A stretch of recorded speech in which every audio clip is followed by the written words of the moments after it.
Assalamualaikum warahmatullahi wabarakatuh.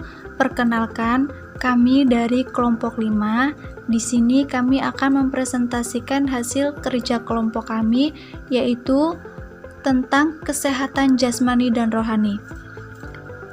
Saya akan memperkenalkan anggota kelompok kami. Yang pertama, Fulana Nur Fauzi sebagai pemateri, Fitri Elayani sebagai pemateri, Tri Yulistiana sebagai pemateri, Eva Rahmadila sebagai pemateri, Saryanto sebagai pemateri, Unasi Baroro sebagai pemateri, dan Kusuma Ayu Dwi Cahyani sebagai pemateri.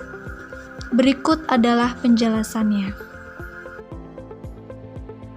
Assalamualaikum warahmatullahi wabarakatuh. Nama saya Tri Yulistiana, NPM 17010146. Di sini saya ingin menjelaskan tentang pengertian kesehatan jasmani dan rohani.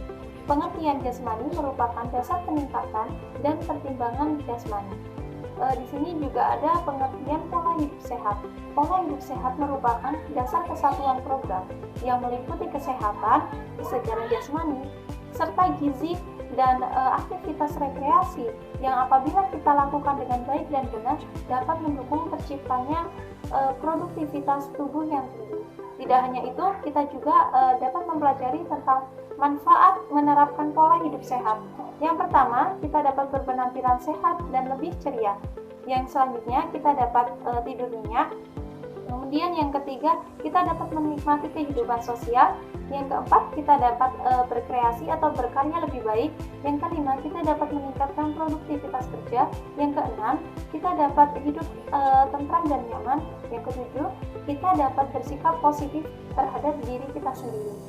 Yang selanjutnya, ada pengertian kesehatan rohani. Pengertian kesehatan rohani adalah perasaan sehat dan bahagia serta dapat mengatasi semua permasalahan dan dapat menerima orang lain sebagaimana adanya, serta kita dapat bersikap positif terhadap diri kita sendiri dan orang lain.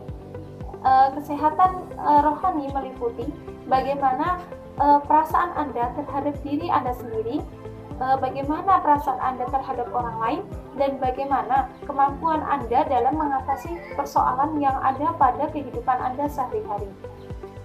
Di sini juga ada tujuan mempelajari kesehatan jiwa. Yang pertama ada menyehatkan jiwa. Tujuan mempelajari kesehatan jiwa yaitu menyehatkan kesehatan jiwa karena kita tahu dengan apa yang menyebabkan jiwa sehingga terciptanya mental yang normal. Selanjutnya ada mencegah hal-hal yang menyebabkan gangguan jiwa. Yang selanjutnya ada membina jiwa agar tidak terkena gangguan mental atau jiwa sehingga terciptanya rasa aman dan dapat diterima dalam lingkungan kita. Terima kasih. Assalamualaikum warahmatullahi wabarakatuh. Perkenalkan, nama saya Fitri Elayani, NPM 190. Di sini saya akan menjelaskan tentang ciri-ciri kesehatan jasmani dan ciri-ciri kesehatan rohani. Ciri-ciri jasmani yang sehat yaitu kondisi tubuh yang fit dan segar. Yang kedua, daya tahan tubuh baik atau normal. Yang ketiga, fungsi organ tubuh bekerja dengan normal. Kemudian tidak ada gangguan penyakit atau yang serius di dalam tubuh. Yang kelima, tidak mudah lelah. Kemudian ciri-ciri kesehatan rohani yang sehat yaitu yang pertama yaitu terhindar dari gejala gangguan jiwa atau penyakit jiwa. Yang kedua, dapat menyesuaikan diri. Yang ketiga yaitu dapat memanfaatkan potensi diri dengan baik. Sekian presentasi dari saya akhiri. Wassalamualaikum warahmatullahi wabarakatuh. Lalu yang selanjutnya ada faktor-faktor penyebab gangguan mental. Yang pertama ada krisis ekonomi. Krisis ekonomi dalam keluarga atau diri sendiri dapat mengakibatkan seseorang mengalami gangguan stres, depresi, hingga melakukan hal-hal yang negatif. Selanjutnya kekurangan fisik. Orang-orang yang biasanya mengalami kekurangan fisik tidak merasa percaya diri, takut, benci, bahkan sampai ingin mengakhiri hidupnya. Hal itu terjadi karena mereka merasa dicemoohkan, tersisihkan, dan tidak kuat mengalami cobaan hidup.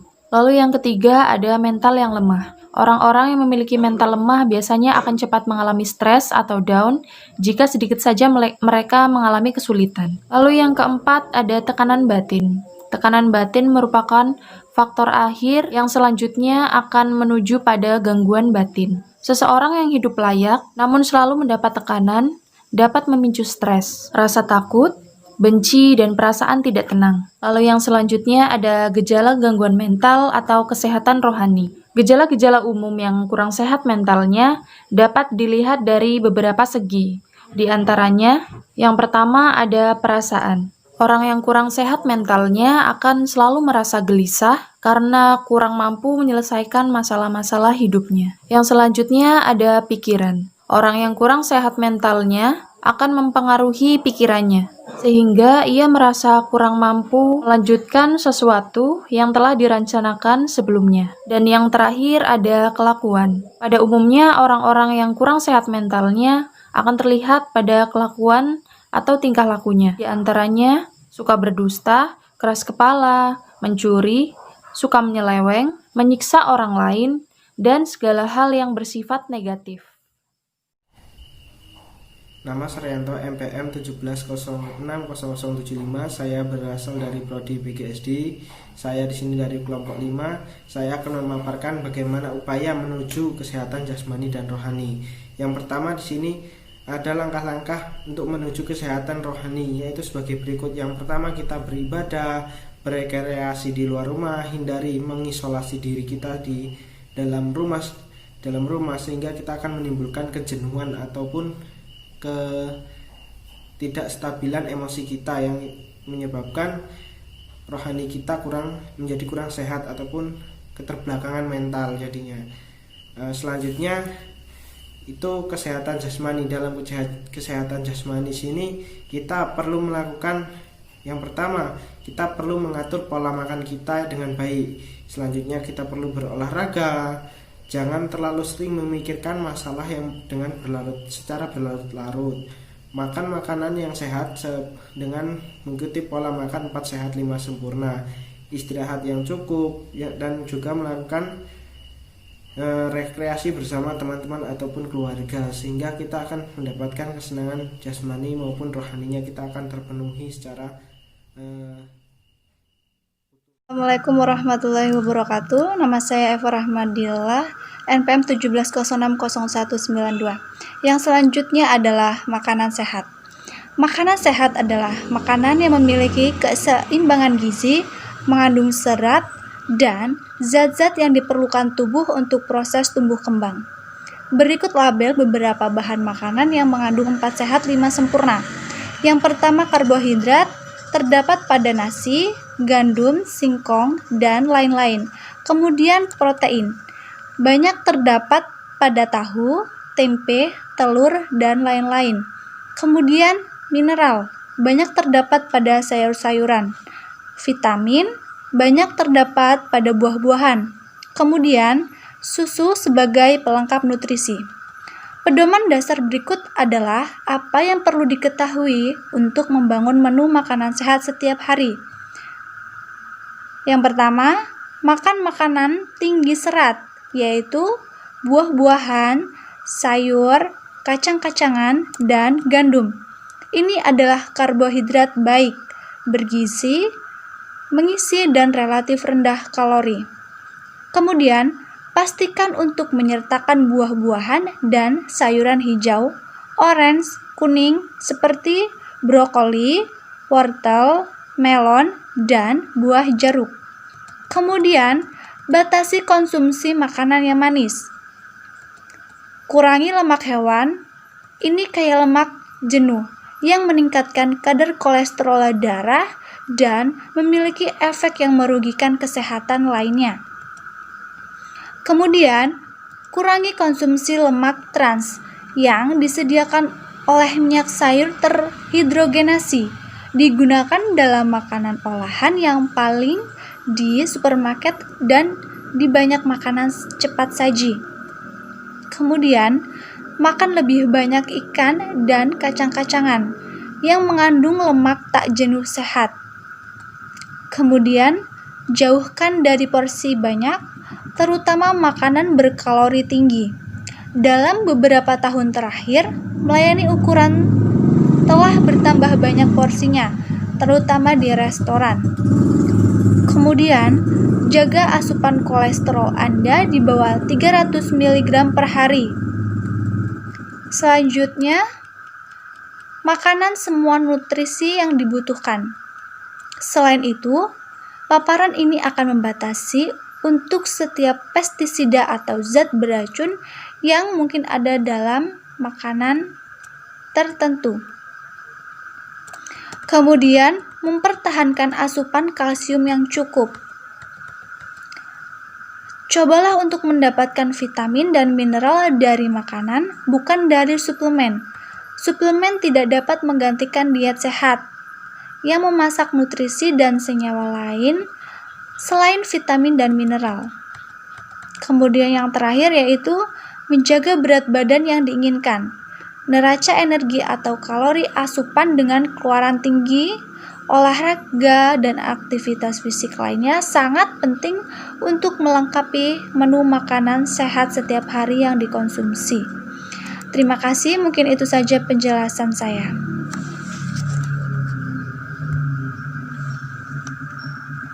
Perkenalkan, nama saya Unasi Baroro, NPM 17060-184, akan menyampaikan materi tentang hubungan kesehatan jasmani dan rohani.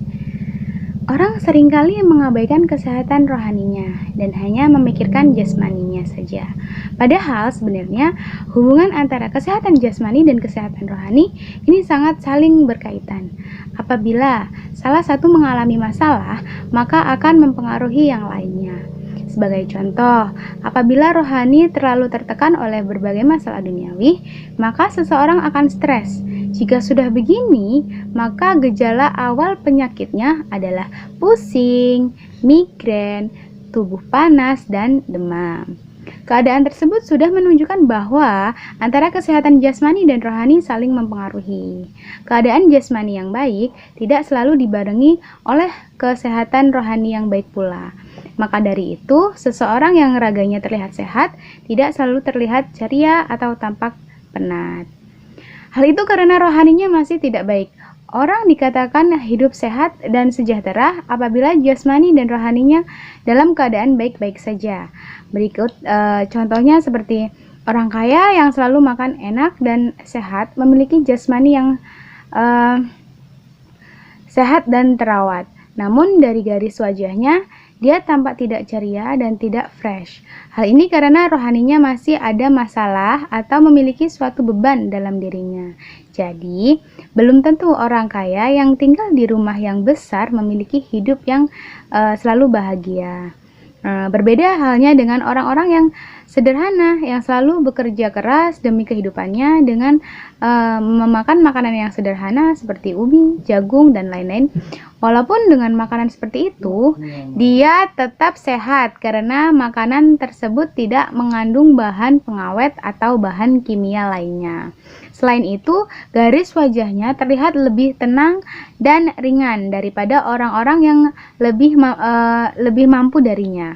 Hal itu dikarenakan antara jasmani dan rohaninya seimbang, di mana dia menjalani kehidupan dengan ikhlas, tanpa beban, dan penuh rasa syukur. Sekian materi yang dapat saya sampaikan. Saya akhiri. Wassalamualaikum warahmatullahi wabarakatuh. Saya akan menyampaikan kesimpulan dari apa yang telah dipaparkan oleh rekan-rekan saya. Nah, berdasarkan apa yang dijelaskan oleh rekan-rekan saya tadi, maka dapat dikatakan orang yang sehat yaitu orang yang baik secara fisik dan mentalnya itu tidak mengalami gangguan. Dalam arti, ketika individu yang terlihat sehat, dalam arti tidak sedang mengalami penyakit atau terbebas dari segala penyakit, belum tentu dia dapat dikatakan sebagai seorang yang sehat. Apabila dia masih merasakan gangguan atau sering mengalami, lebih tepatnya sering mengalami gangguan kecemasan, kemudian dia sering gelisah, kemudian dia itu tidak bisa mengontrol emosi, kemudian dia sering atau sering melakukan hal-hal yang negatif atau hal-hal yang menyimpang. Nah, itu dapat kita katakan bahwa individu tersebut mengalami gejala gangguan mental atau dia tidak sehat secara rohani, seperti itu. Sedangkan menurut WHO, orang yang sehat yaitu orang yang sehat secara ekonomi, kemudian secara sosial, kemudian secara jasmani, kemudian secara rohani, dan juga terbebas dari penyakit. Nah, bagaimana cara kita dalam menjaga kesehatan baik secara rohani ataupun secara jasmani? Nah, caranya yaitu kita dengan mengatur pola makan kita, kemudian kita melakukan olahraga, kemudian kita melakukan refreshing gitu, atau kita melakukan hal-hal yang menyenangkan. Nah, kalau untuk makanan itu disarankan berdasarkan apa yang telah dijelaskan oleh kelompok kami, oleh rekan saya, yaitu kita biasakan untuk mengkonsumsi makanan 4 sehat 5 sempurna.